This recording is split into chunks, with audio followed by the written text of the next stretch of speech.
बॉलीवुड जगत रे शोकर छाया अनिल कपूर मां निर्मला परलोक गतकाली अर्थात मे 2 रे तांकर देहांत घटिछि।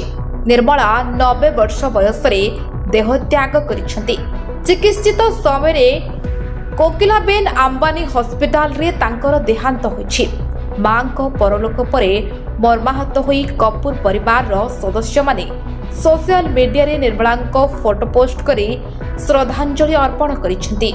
सूचना मुताबक निर्मला गतकाली अर्थात मे 2 तारिख संध्या 5:25 रे मुंबई कोकिलाबेन अंबानी हॉस्पिटल रे प्राणत्याग करिसेंती परे डॉक्टर स्पष्ट करिसेंती।